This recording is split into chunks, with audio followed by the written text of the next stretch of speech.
Hi guys, please like, share and subscribe. And if you want full course for any actuarial subject, visit theactuarialguy.com or WhatsApp on this number. Thank you. Hello and welcome, guys. In this lecture, I will be introducing some of the fundamental concepts in economics and talking about what is economics all about. My reference material for this lecture, as for almost all of my CB2 lectures, would be the recommended core reading from IFOA, that is John Sloman's book, right? So you can refer to that as well alongside my lecture. Apart from that, I will be providing you with the handwritten notes that I've prepared during the lecture. And within the notes itself, I have added sections on Sloman's definitions for all of these concepts and ideas. So you can use them for your exam revision, right? Apart from that, just would like to mention that economics as a subject is really close to my heart, and I feel that it is very interesting. It's a social science that is also mathematical, right? So it brings in that beautiful blend, and I've spent a lifetime studying it. I did my master's degree in quantitative economics, so I have tried to put all of that knowledge and all of that understanding, fundamental understanding of economics into these lectures. So I hope you enjoy them, and yeah, cheers. Hello and welcome guys. In this video, I want to talk about what is economics all about. Now, when people hear the word economics, the first thing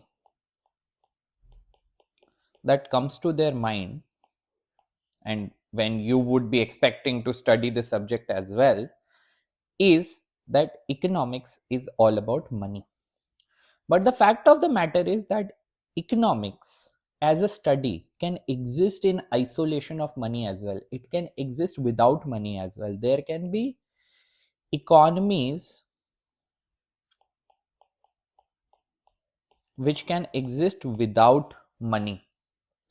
What are those kind of economies called? They are called as barter economies, where people exchange goods for goods. So, for example, if I have wheat and you have rice, and I want rice and you want wheat, we can exchange it, and that's the barter system, right? And that was a system which was followed across the globe in various societies till the point that money was invented. So, economics and economy can exist without money as well. Money is not a prerequisite for economics. So, what is economics then really about, right? It is about two things primarily, which is production and consumption. With respect to production, we try to answer the questions like what is produced, how much is produced, and by whom, right? So, whether luxury cars are produced or food is produced, and it is produced by the government, private individuals, big businesses, or small businesses, right? And similarly, on the consumption side, we try to determine what is consumed, how much is consumed, and by whom. Whether this production that was made, it is allocated for consumption to poor people, equitably distributed across the society, or the rich decide how much they consume, and then whatever is left for the middle class and the poor, right? And then we discuss the factors that determine and drive these choices, right? So what influences production, whether it's people's utility or it's the government's mandate, right? Why can't people produce and consume anything, right? If those are the questions that we're dealing with, why do we even need to deal with that? People can produce whatever they want, they can consume whatever they want, right? But there is a constraint. That constraint is referred to as scarcity. That is, we have in our societies limited production of any good. The production, the maximum amount that can be produced is limited, and the wants of human beings are unlimited. And that is the fundamental reason for the existence of economics, that human wants are unlimited, but the production which can fulfill those wants, the want for cars, the want for clean energy, the want for clean water, the want for housing, the want for jewelry, the want for clothing, any kind of want, there is not infinite production for it. The production is limited, right? And what is this production limited by? The production is limited by certain factors which restrain production, which are needed for production, and their quantum is limited. And because these factors are limited, that is why production is limited. What are these factors? The three factors of production under any study of production in economics are: the first one is land and natural resources. This includes the land on which anything is produced. For example, that can be a crop. So a wheat crop is grown on a land, right? Or any sort of natural resource that is required for production, be it water, be it, let's say, in a factory, you might require coal to be burnt in order to produce electricity, right? So that is the raw material that is going in there, right? For example, in order to manufacture any equipment of construction, metals are required, right? So all of those are referred to as natural resources, and we know that the global stock of natural resources is limited, right? Secondly, labor. The number of labor hours that are available for production at the end of the day are limited. They can be allocated to different production activities, but they are limited at the end of the day, right? Here, when I mean production, it can be production of any good, or it can also be provision of any service, right? That is also in a way production in the economic sense, right? So for that, your labor is always limited. And finally, the capital is limited. Now, what is capital? Capital refers to any non-naturally occurring good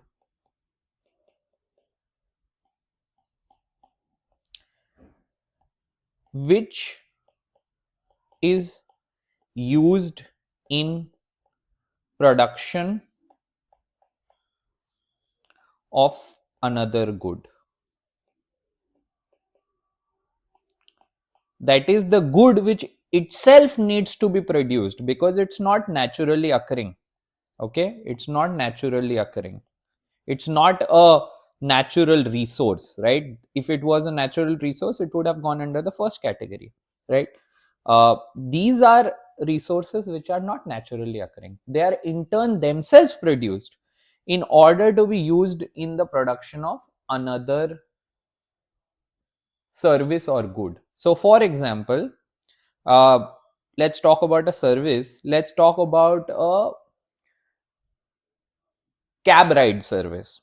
If a company is providing you cab ride, that is a service, right? So now in order to provide that service, they needed that car in which that cab ride is happening, right? That in this case is a capital good, a good which needed to be produced itself in order to provide that service, right? Now number of cars are limited, right? There are not infinite number of cars on the planet. So because these resources are limited, thus you cannot have infinite supply, you have limited production, and thus your unlimited wants cannot be met. And that is why, as individuals and as societies, we try to figure out how to use these limited resources to satisfy our unlimited wants in the best way, right? And that would obviously include certain amount of compromises, right? That when you produce or consume one thing, you can't produce another thing for an alternative consumption, right? Because the resources are limited. And that is where economics is fundamentally based on the premise of scarcity. Because we don't have unlimited production and we have unlimited wants, you need to figure out how to allocate these resources to fulfill human wants the best way. And that is what economics is all about, right? Now, there are two branches of economics. One is macroeconomics and the other one is microeconomics, right? Now, macroeconomics has everything to do with the national economy, the economy of any nation. How does that nation choose to use its resources in order to drive the production of a certain kinds of goods and services and fulfill the unlimited wants of its citizens, right? So here under macroeconomics, the total production in any economy, in any nation, is referred to as aggregate supply, and the total spending or the total demand for goods in an economy, in a national economy, is referred to as aggregate demand, right? And that is the play that macroeconomics deals with, the matching of aggregate demand and aggregate supply in the most efficient way. How do I produce enough? How do I supply enough to meet all of the demands, right? So that is one branch of economics, that is macroeconomics. And under macroeconomics, the objective is that we use the national resources in the best possible way. So if the resources of a nation are underutilized, that's wasted capacity, right? For example, you have natural resources and you're not using them, right? Of course, you can use them next year, but you're not using them right now. Although that is not such a big problem, with resources like labor, it's a huge problem. If you have resources right now, if you have a population and you're not putting them to work, if you're not able to utilize your population's productive capacity efficiently, right, then there is a problem. Then that labor is wasted, and that labor cannot be used tomorrow, because tomorrow it will be new working hours that will come in. If someone did not work today, their working hours are completely wasted. And this is one of the problems that India, a country like India, is struggling with right now, that we have a huge population. It's called as demographic dividend. When you have a huge working age population and very few dependents, you have very few children, you have very few old people, you have a huge population which can work, right? But you're not able to utilize them, you're not able to provide them employment. And that's a macroeconomic problem, right? So that is one of the objectives under macroeconomics, that you utilize your national resources as much as possible, right? Otherwise they'll be wasted, especially a resource like labor. And the second objective here is economic growth. So over time, because human wants are unlimited, because people are aspirational, what they want to see is that over time their quality of life, their incomes, their standard of living improves, right? And that is the phenomenon which is called as economic growth, right? So these are the two objectives with which macroeconomics functions, and it tries to balance between this aggregate demand and aggregate supply by using various tools, right?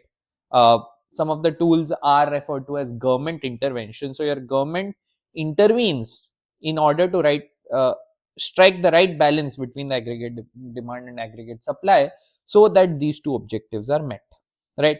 So if I just broadly discuss, if you look at this graph, let's look at this graph and see what I'm talking about. So let's say on the x-axis you have time, and on the y-axis you have the national income or output. Okay, uh, your aggregate demand and aggregate supply are also referred to as national output and national income, right? Reason for that is that your entire output is equal to the aggregate supply that is there in the economy, and when that output is made, that is where the income is generated from, right?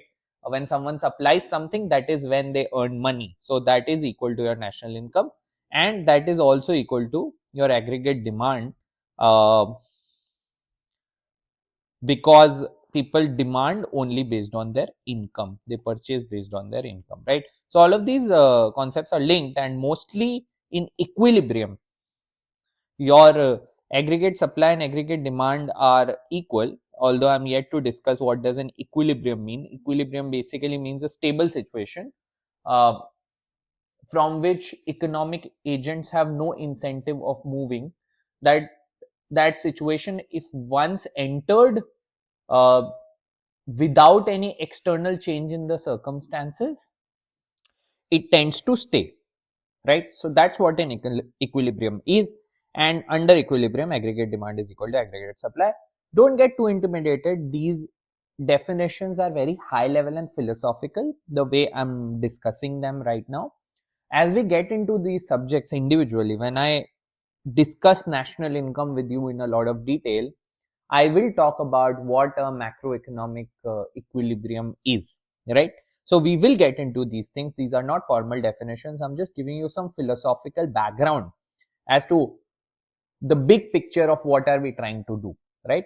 So I just want you to broadly understand these concepts at this point. We will get into the details of them. We'll get into the mathematics of them as well, right? So what happens with an economy over time, right? This graph is called as long-term macroeconomic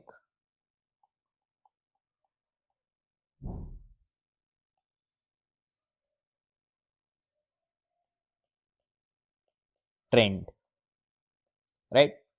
So if on the x-axis I have time, okay, we have years here, okay, 2025, 2026, so on and so forth, right? And on the y-axis I have national income or output. Over time, your national income or output, I want you to look at this line, right? I want you to look at this line first, right?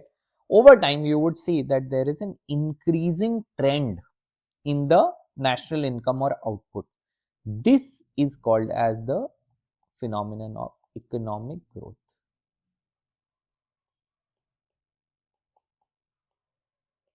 That there is a generally increasing trend. I've drawn a trend line. If you see this line, this is just the trend line, right? This represents the economic growth. So over time, your national economy generally tends to grow. That has happened across practically all nations which have prospered. They have seen a period of economic growth, whether that's the United States, whether that's the old European nations, whether that's China, whether that's India, right? At different points of time, they've seen a growth like this, and over time, your economy generally tends to grow. But it doesn't grow as a straight line, it grows in cycles. Okay, it grows in cycles. So these cyclical trends that you see are called as economic cycles. Now these are words that you would have heard, the words that I've written here. There is a period of economic expansion, there is a period of boom, then there is a period of recession, and then there is a period of depression. Okay, while over long period of time, in the long run, the economy grows, there are periods where you see a sort of cyclical trend around this growth, right? So even when in the long run it's going to grow, in the short and medium run, you can see some periods where your economic growth is faster than the trend, and this is called as expansion. When when your national income is significantly above the long term trend, it's significantly above, then that period is called as boom.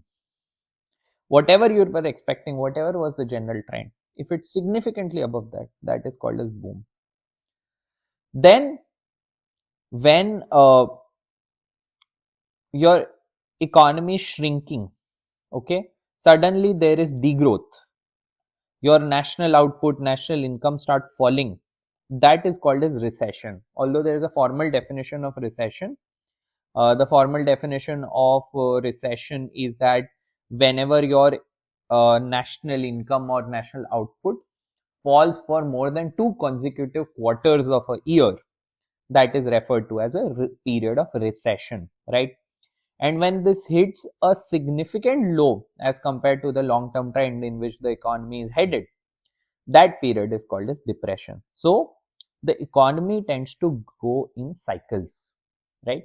And you have these various phases, but in the long run, most good economies tend to grow, unless they are failed states and something which is very drastic, like toppling of a government, or some external crisis that happens, America invades your country, something like that, right? Then you can see periods where or you can see countries where the long term output has not grown, right? Like for example, a country like Afghanistan, which has been completely toppled over, destroyed, right? Similar to that would be some of the Middle Eastern nations that has happened there, right? But generally your economy tends to grow, but there are cycles. That's what I wanted to talk about. Right now,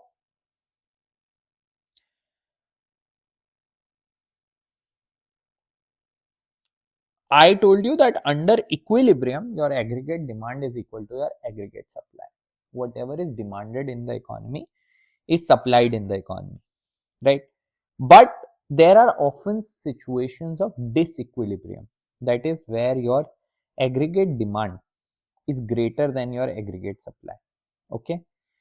Now, if your aggregate demand is greater than your aggregate supply, that means that people of the country want more goods than are being produced. So they would compensate through imports, right? They would buy these goods from other nations which are producing them, right? And when this happens, when you're importing too much and you're not exporting enough, so your outflow of money from the country is higher than your inflow that you're earning from exports. This leads to a situation called as trade deficit.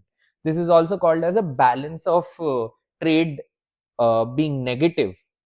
A balance of trade means your exports minus imports, right? That is your net exports, right?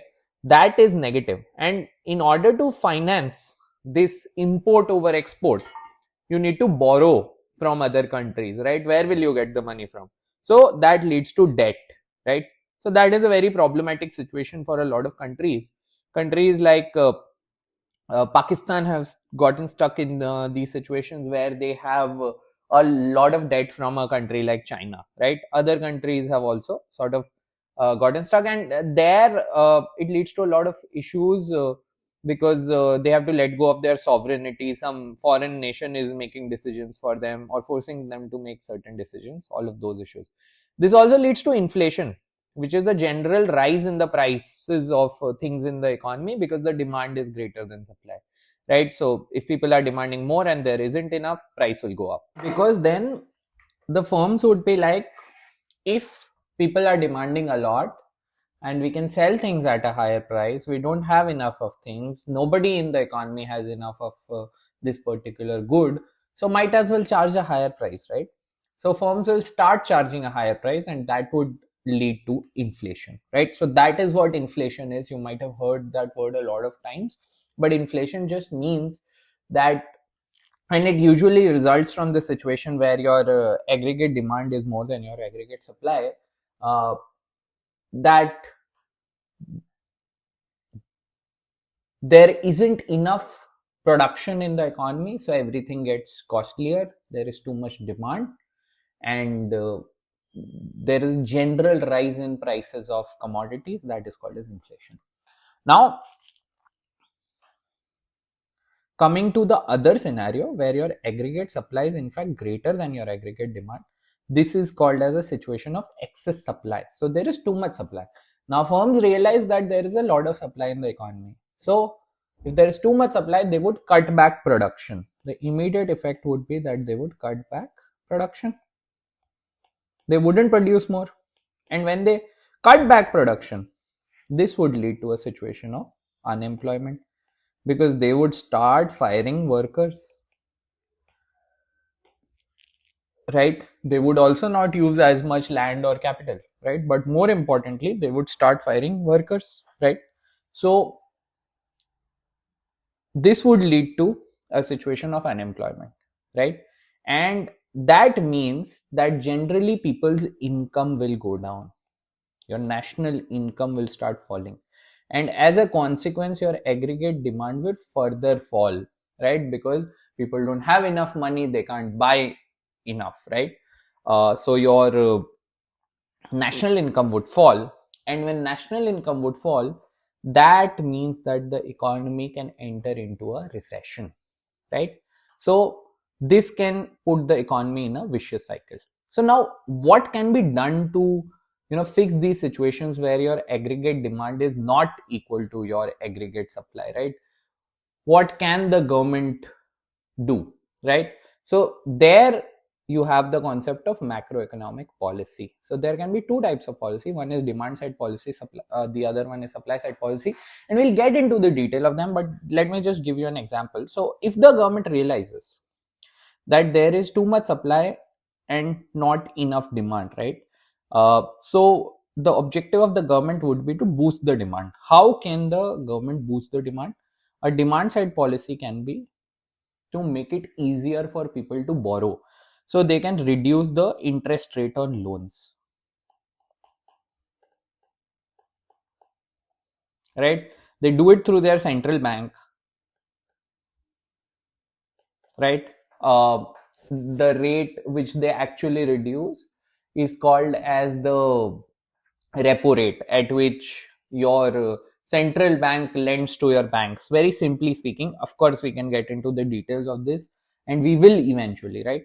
But they reduce that rate, right? They reduce the interest rate on loans, and when the government reduces the interest rate on loans, it becomes difficult for people in the economy. It becomes easier for people in the economy to borrow, so they can demand more, right? They don't have money on their own, fine, government will lend them. It becomes easier to lend, they will start demanding, they will start buying things on credit cards, on loans, your demand will increase. As soon as your demand increases, it can go and match the aggregate supply and equilibrium would be restored, right? So that is one macroeconomic policy, which is demand side. There can also be supply side policy. So one example of a supply side policy can be production linked incentive. So what the government can do is they can tell firms, like, if you produce a certain amount of quantity related to a particular good, if you produce a certain amount of quantity, we would give you incentives, we would give you money. So that would boost the supply, so the supply would increase, right? So this way, through macroeconomic policy, the government is able to uh, attempt to match the aggregate demand and aggregate supply and restore equilibrium, right? So that is your broad summary of what macroeconomics is all about. Now we will get into microeconomics. Okay, so microeconomics is not related to the entire nation state, right? Not related to the entire national economy, but it's related to the parts of it. Okay, what kind of parts? So we discussed the demand and supply of a particular industry: automobile industry, agriculture industry, let's say FMCG industry, right? So what is the demand and supply of a particular industry? How is that determined? For whom is that produced? Who produces it? What quantity is produced, right? Things like that are discussed under microeconomics. Then decisions by household. How much do households decide to consume? How much are they deciding to save for their future, right? Uh, why are they making that decision, right? So things like that are discussed under microeconomics. Then we talk about firms and their interactions. So we discuss about how does competition play out in different industries. What is a perfectly competitive market versus what is a monopoly market, right? Things like these are studied under microeconomics. A perfectly competitive market, by the way, is a market where you have infinite number of sellers, right? That's a theoretical concept, but a lot of markets get close to it. You have infinite number of sellers, infinite number of buyers. So one buyer or one seller has no real power, right? One seller cannot get up one day and say that I want to increase the price. The price won't increase because just one person wants it. That's a perfectly competitive market, right? Versus a monopoly where there is a seller who has complete control. Think about railways in India, right? That is a monopoly. Think about uh, oil and petroleum exporting countries, OPEC globally, right? That is a consortium which controls virtually, or at least till some point, it controlled virtually all of the global oil and gas supply, right? So those are monopolies. So those are the things that are studied under microeconomics. Uh, Not entire national economies, but parts of it, right? uh, what are the questions that we deal with? We deal with questions like what and how much will be produced, how is it produced, whether we employ labor or capital, what are the firms using, are they choosing machine looms or hand looms, right? Are they getting jobs done through AI automating most of the stuff, or they are making people sit and do the work, right? That kind of questions. For whom is it produced, right? Whether the production happens for the needs of everybody or for just a limited few who can afford, right? So that is the kind of questions that are explored in microeconomics. uh, so any subsection of the economy, particular industry, particular good, uh, things like that come under microeconomics, not national level economic policy, right? Now, one of the very important questions that comes under microeconomics with respect to consumption is the question of what do people choose to consume, right? How and what drives the consumption that people make? Whether I buy, let's say, let's take a very simple example, whether I buy a pineapple today or not, right? That question, what determines it? Okay, if I buy a pineapple which is worth, let's say I'm taking an example, rupees 100, or let me translate it into pounds, 1 pound. This pineapple is for 1 pound. That 1 pound I can use to buy something else as well, right? uh, so if I'm buying that pineapple, I'm letting go something else that I could have done with that 1 pound, right? I could have maybe had a lemonade or had a cold coffee with that 1 pound, right? So there were so many options, right? So I had the option, instead of the pineapple, I could have had a lemonade, I could have had a cold coffee, right? I had so many options.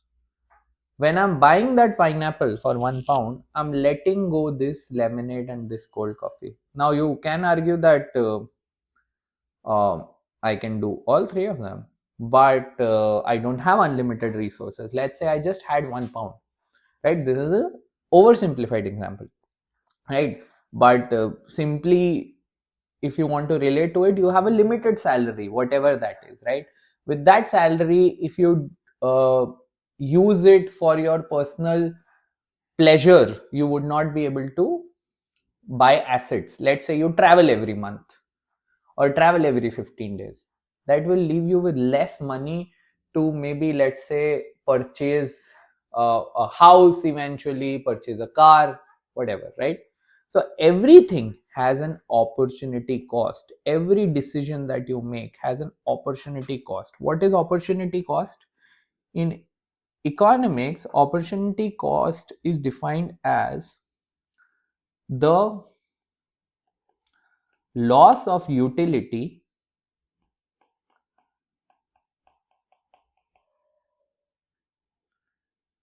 from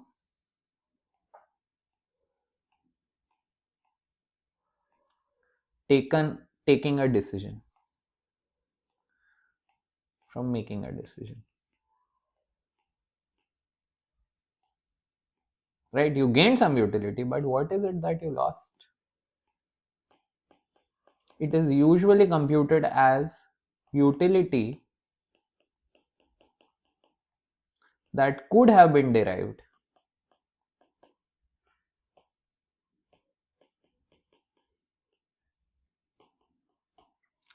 from the next best alternative.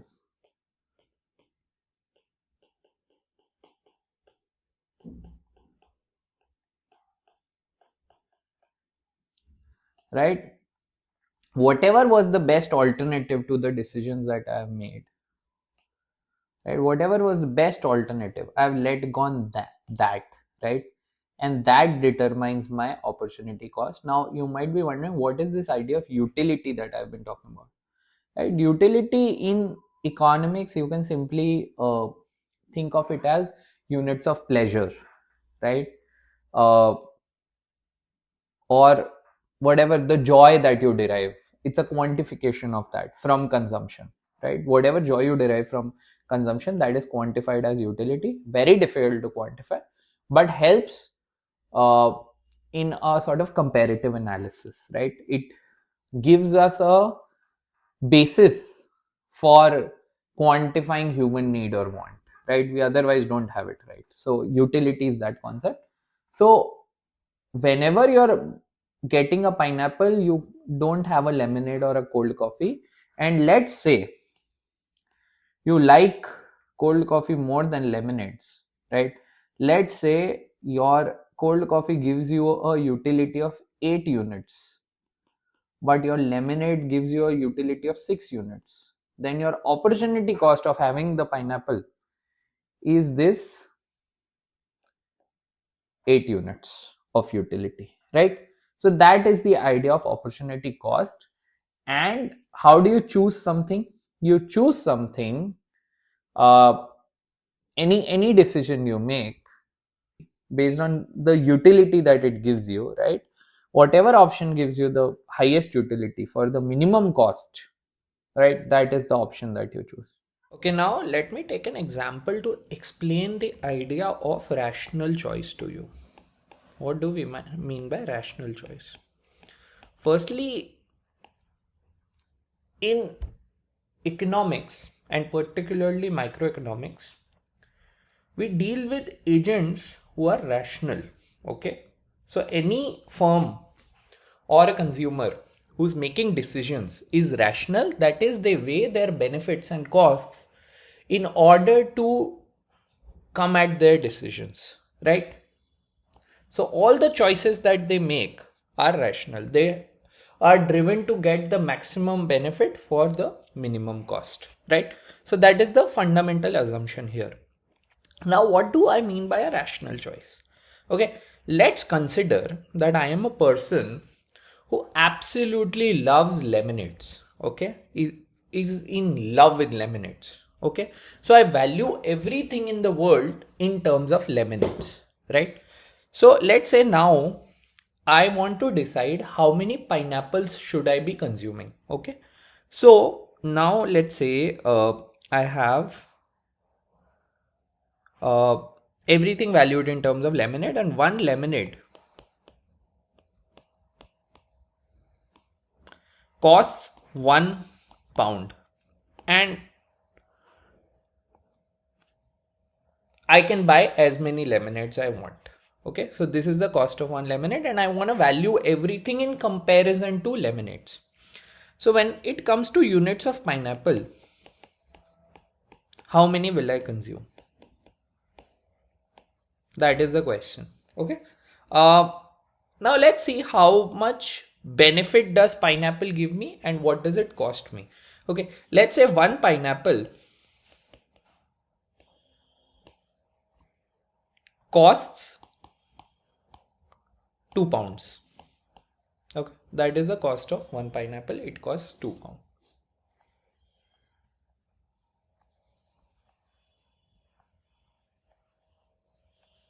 So now if I consume one pineapple because it's my first pineapple, it will give me a lot of satisfaction. Okay, so the utility that I get from consuming one pineapple, let's say, is equal to 4 lemonades.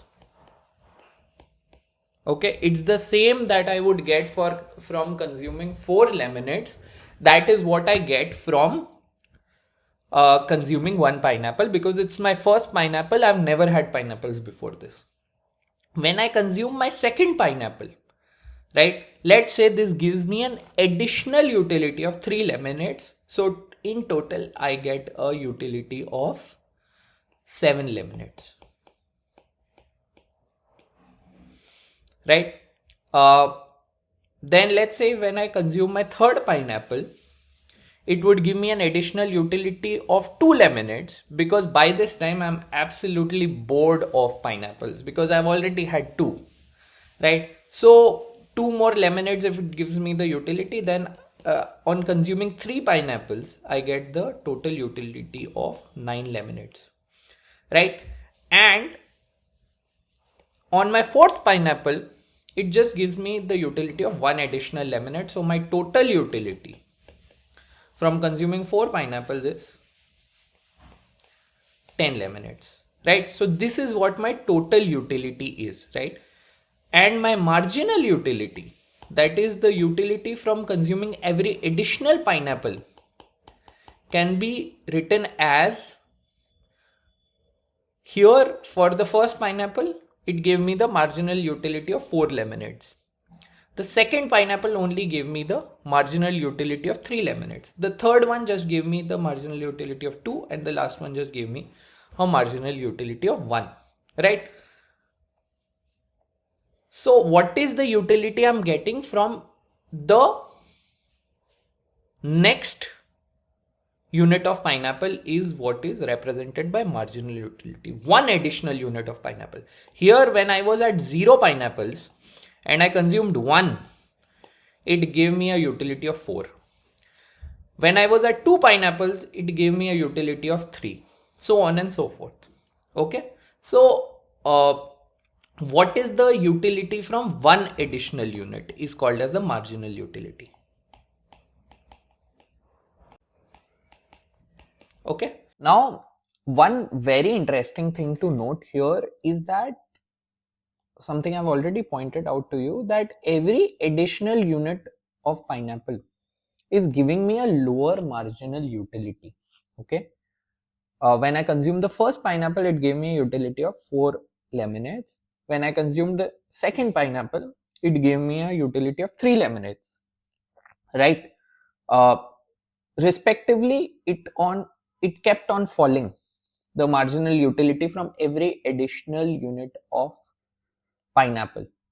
Reason for that is that if you have too much of anything, you get bored of it. It doesn't give you as much pleasure, right?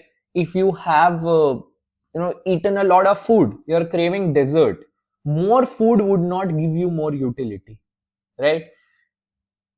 You want dessert. At that point, dessert gives you more utility, right? So if you have had too much of anything, it gives you lesser utility with every additional unit.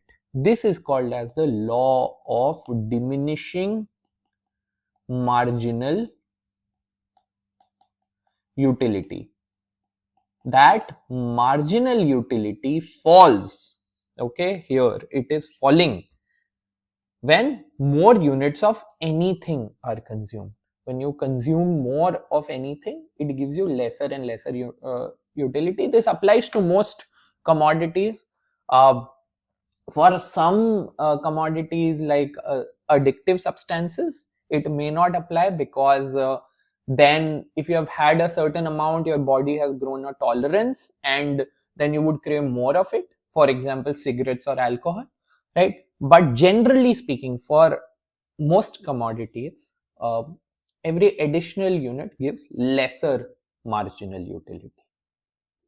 Now, how does a person decide how many pineapples they should be consuming is the question. So now you have everything in terms of utility. What if I want to convert this into pounds? What if I want to convert this into marginal benefit in terms of pounds?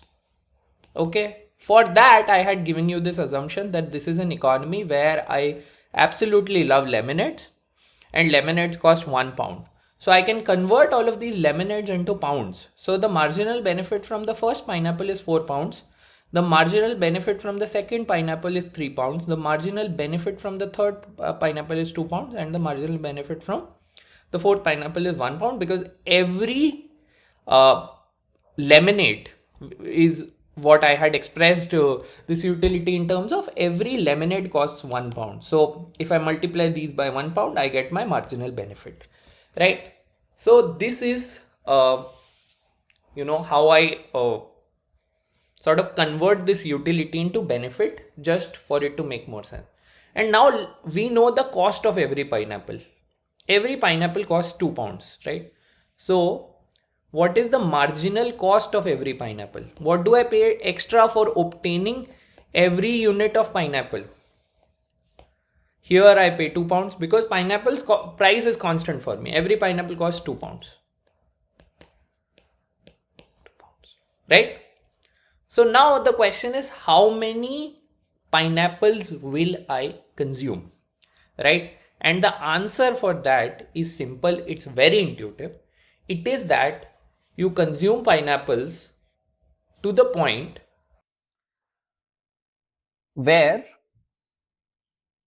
the benefit of consuming one additional pineapple is equal to the cost of consuming one additional pineapple. So, when I was consuming the first pineapple, it costed me £2, but I got a benefit of £4. So I should definitely consume it, because I am getting a higher benefit for whatever I'm spending.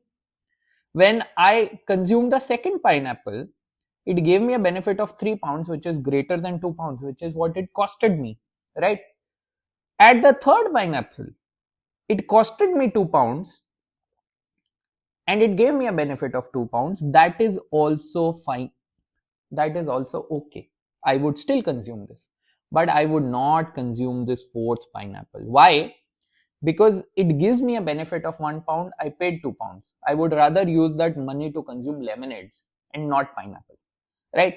And that is how rational choices work. So rational choices are based on marginal benefits and marginal costs. A customer or a consumer consumes till the point where their marginal benefit is equal to their marginal cost. Okay, and that is how rational choices are determined. And in this case, the rational choice is to consume 3 pineapples. Okay, so that is the idea here. Let's move on. Okay, so now I want to discuss the idea of economic efficiency with you. We had discussed the objectives of macroeconomics, which were one, that all of the national resources are utilized, and second, that there is economic growth. Right, now what are the objectives of microeconomics? There are two objectives that we mainly talk about under microeconomics. One is the idea of efficiency or economic efficiency. So we'll get into this in a bit of detail now. And the other is the idea of equity. Okay, so let's talk about them one by one. Let's talk about economic efficiency first. So what do I mean by economic efficiency? This is also called as Pareto efficiency. So economic efficiency in any system or in any society, it means that no one can be better off without making someone else worse off.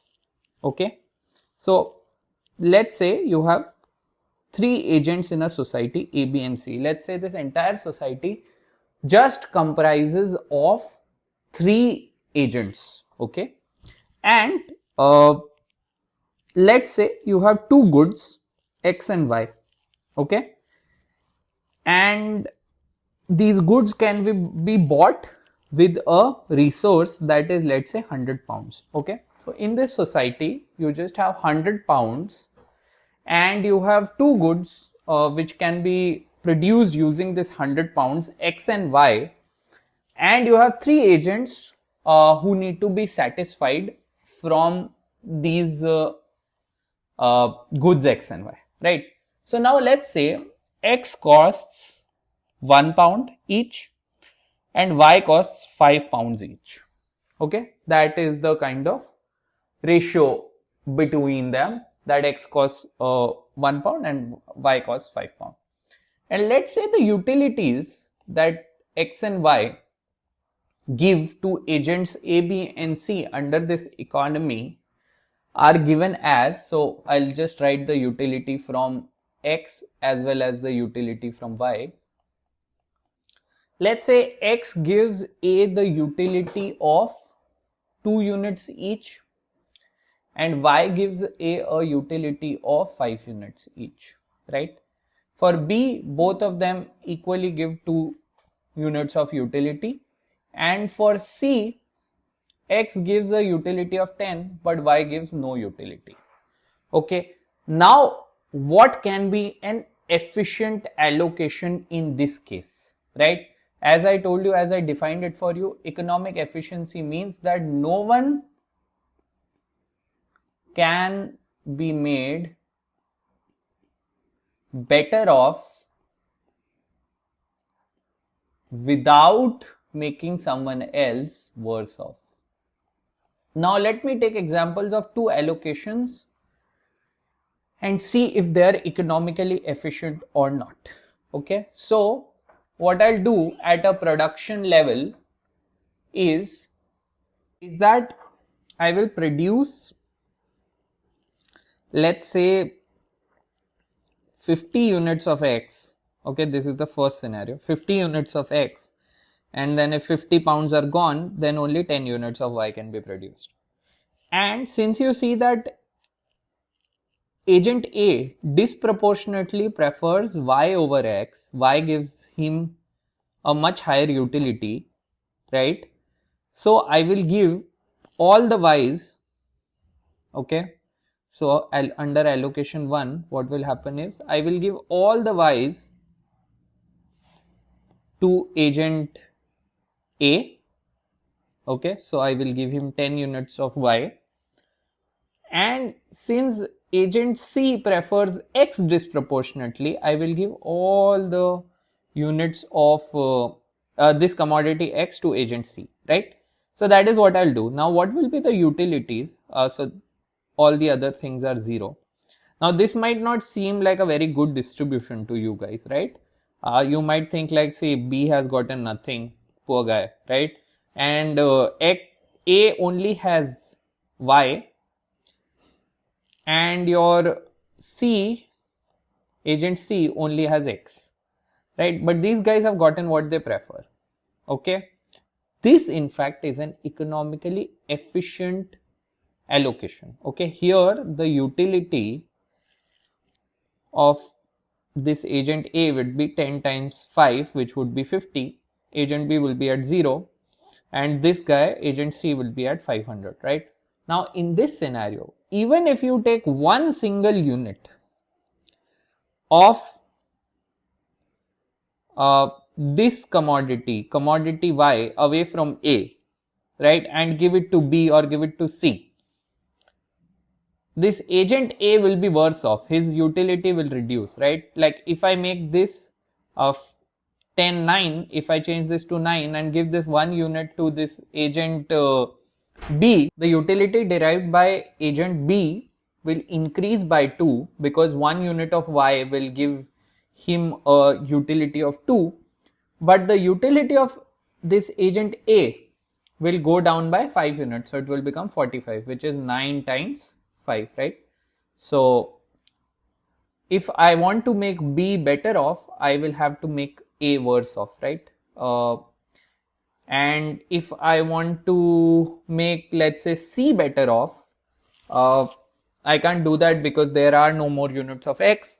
If I want to make A better off, right, let's say I want to give A couple of units of X. Let's say even if I want to give one more unit of X to A, right, then I will have to take this 1 unit from agent C. So he's he'll get 49 units of X and his utility would become 490, right? So which would be lesser than 500, right? So in order to make anyone better off in this allocation, right, in order to make anyone better off, I will have to make someone else worse off, and that is why this is a Pareto efficient allocation, because no one can become better off without making someone else worse off. Let me show you another allocation. Let's call this allocation 2. So under 2, what I want to do is, let's say with this 100 pounds, what I do is, again I produce 50 units of X and 10 units of Y, and I allocate them as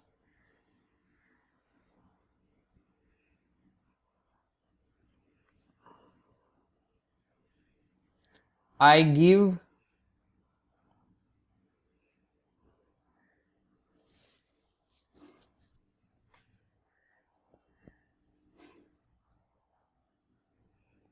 X and Y as follows to agents A, B and C.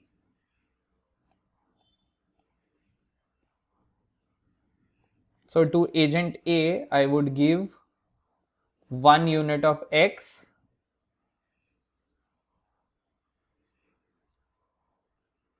and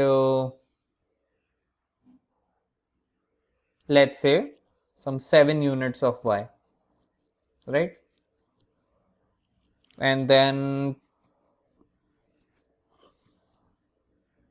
to agent B, I would give 2 units, or let's say 20 units of X and 2 units of Y, right? And then to agent C, I would give the remaining, which is in this case 21 is gone, so 39 units of X are remaining out of 50. Sorry, it's not 39, 29 units. And 1 unit of Y is remaining. Now this is not a Pareto efficient allocation for a couple of reasons. This is not an economically efficient allocation for a couple of reasons. The first reason is that this agent C, he derives no utility out of this commodity Y. No utility, right? His utility is 0 from this commodity Y. So I can easily give this to someone who values it. I can give it to B or I can give it to A, right? So that is the reason why this is not economically efficient. Okay. For A as well, what I can do is, because A disproportionately values Y, so let's just first compute the utility of all three, right? What is it, the utility that they're getting? So 2 times 1 plus 5 times 7 is 37. So A is at a utility of 37. B is at a utility of 44, right? 20 times 2 and 2 times 2. And C is at a utility of 290, right? Now, if I want to make A better off, let's say I want to make A better off, without making B worse off, what I can do is I can enforce a trade between them. I can say that this agent A will give his 1 unit of X to agent B, right? So X will move to 0, and let's say I have also, let's say I'm just trading between A and B, right? So 0, and B will have just 21 now, right? And what B will do is he will give 1 unit of Y to agent A, right? So he will have 1 unit and this guy will have 8 units, right? Now his utility is, agent A's utility is 8 times 5, which is 40, right? And agent B's utility now is still 44, because 21 times 2 is 42 plus 2, 44. So B is not worse off now, right? B is not worse off. He is at the same utility, 44. But A now has increased his utility without reducing the utility of B. So because of these reasons, this is not a Pareto efficient allocation. The allocation that I proposed 2 is not Pareto efficient, but your allocation 1 was Pareto efficient, right? Because under 1 you could not make anyone better off. You can try whatever combinations you try, you can't make anyone better off without making someone else worse off. But under allocation 2, you could make some of the agents better off without making someone else worse off. Okay, so from a microeconomics point of view, your economic efficiency is defined as using all the inputs or resources in such a way that once implemented, no one can be made better off without making someone else worse off, right? So whatever inputs or resources you have, you use them in such a way that no one else can be made better off without making someone worse off, right? Now, with this definition of economic efficiency in mind, there are couple of dimensions to this economic efficiency. Okay, let's discuss them.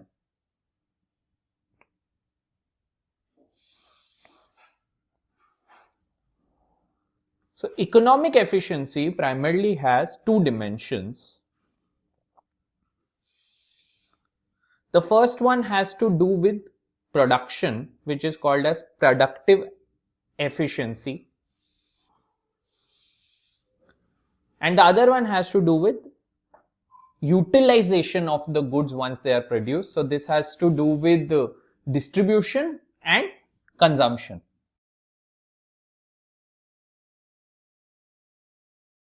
Now, first let's talk about productive efficiency. So productive efficiency means that all the goods and services are produced in such a way that they are produced at the minimum cost. So in order to produce anything, you allocate the land or natural resources, labor and capital in such a way that it leads to the minimum cost structure.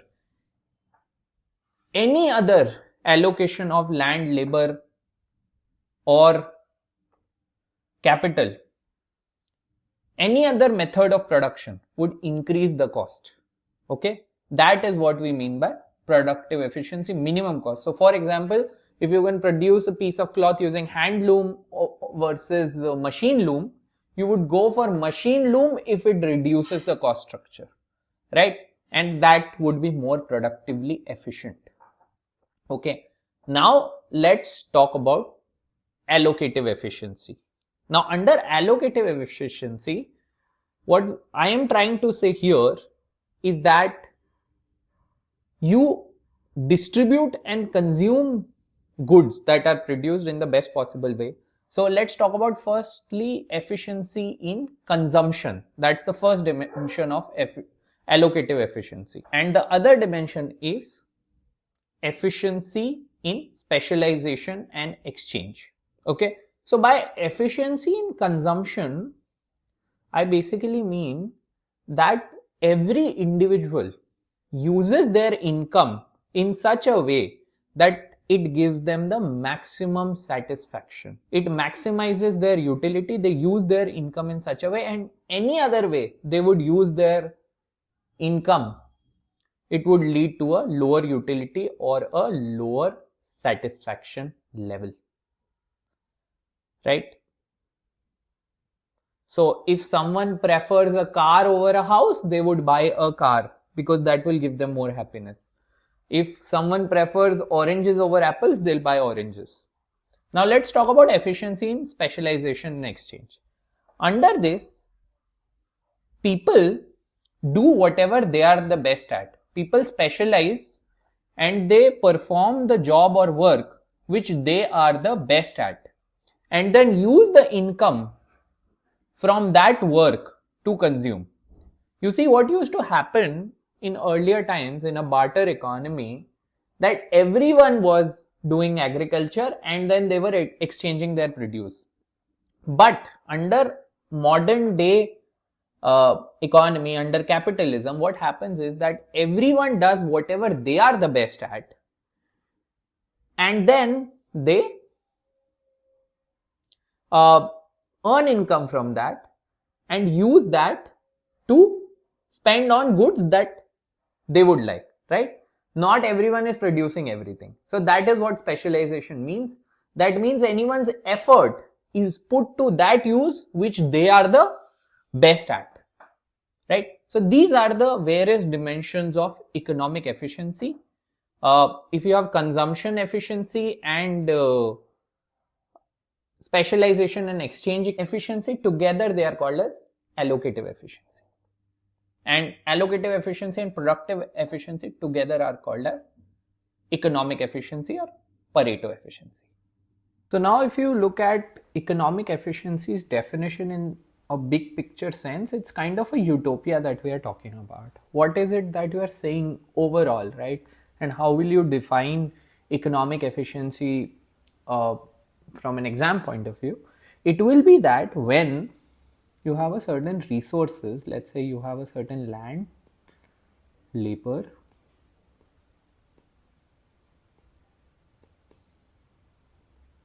and capital. Okay, this is what you start with. You use this to produce goods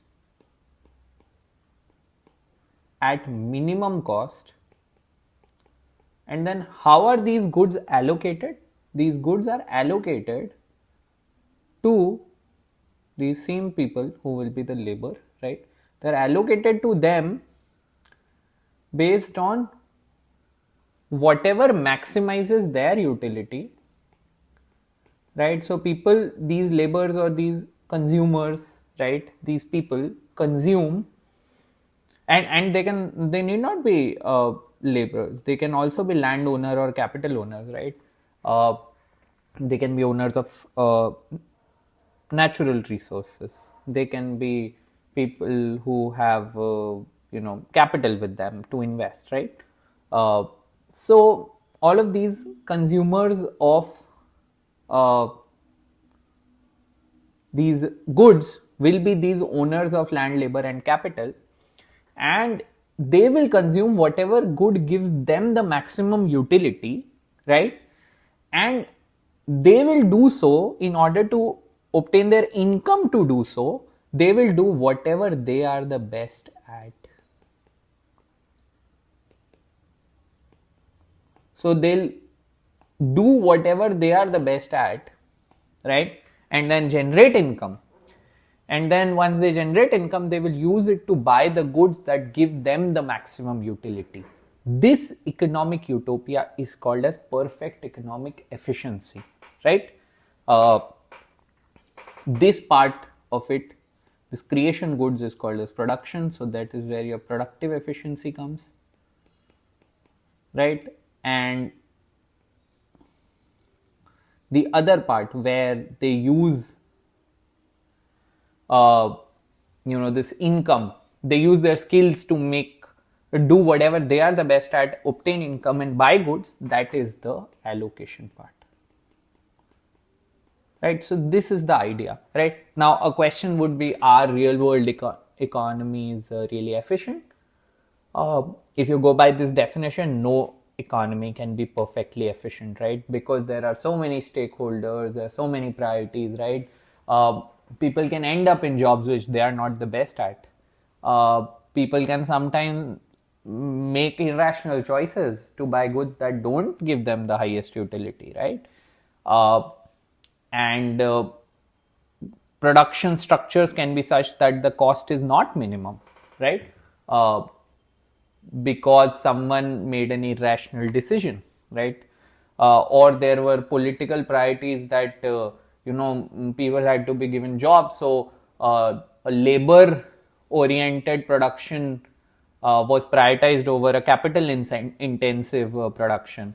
There was a requirement to employ factory workers, so you employed them instead of employing capital or machinery which would have produced the goods much faster, because that was the government's mandate, right? Because that is what would have gotten them votes, because that is what would have led to a larger welfare, right? Or a perception of a larger welfare, right? So because of these things, no economy is perfectly efficient, but this is how we define economic efficiency. Okay, now finally I want to discuss the last topic for this video, and that is the second microeconomic objective, that is equity, right? Now what is equity? That's represented the best by this picture. You would find this picture to be the first Google search result if you search for equity, and it has circulated over the internet a lot, right? So chances are you would have seen it at some point. The idea of equity is that resources or income should be distributed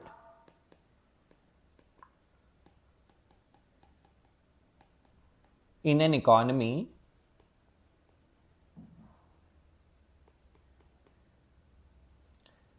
fairly and justly, right? So it should take into account what the background, what the historic disadvantages of certain groups in the economy are, and based on that, resource or income distribution should happen. That is, if there is some group which is historically economically disadvantaged, is oppressed, right? You give them more than you give to groups which have historically had a lot of power and money, right? That is best represented by this picture. So here this tall man who does not need this sort of platform to stand on has given it up under equity, because he doesn't need it. He can still watch the match without this platform, and they have given it to this person who is very short, this child or person who is very short, who needs two in order to be able to even see the match, right? And this person held on to one because they need one, right? So because people have different endowments, different resource pools that they begin with, an equitable distribution, not an equal but an equitable distribution, is one where the distribution is made taking into account the historical disadvantages and socioeconomic background. Examples of this is that you have some sort of minimum income guarantee for poor people, because that is basically needed for survival, and if they don't even have that much, they deserve that much at least to lead a decent quality of life. Another example in an Indian context can be reservation, because certain groups, caste groups in the country have historically been oppressed and discriminated against, not let into public spaces, not let into positions of power. You give them a reservation so that they can get in with less friction, with less requirement for merit, because it had been very difficult for them to even obtain the merit that they have already, right? Now, obviously, this is a very debatable topic. Reservation is a widely contentious issue. Minimum income guarantee is a widely contentious issue, right? It depends on your politics, if you like it or you do not. That is why it's said to be a very subjective concept and very difficult to enforce, right? So that is equity, that you distribute resources or income fairly, considering the historical socioeconomic background of different identity groups in the economy. All right, so that's all for this discussion.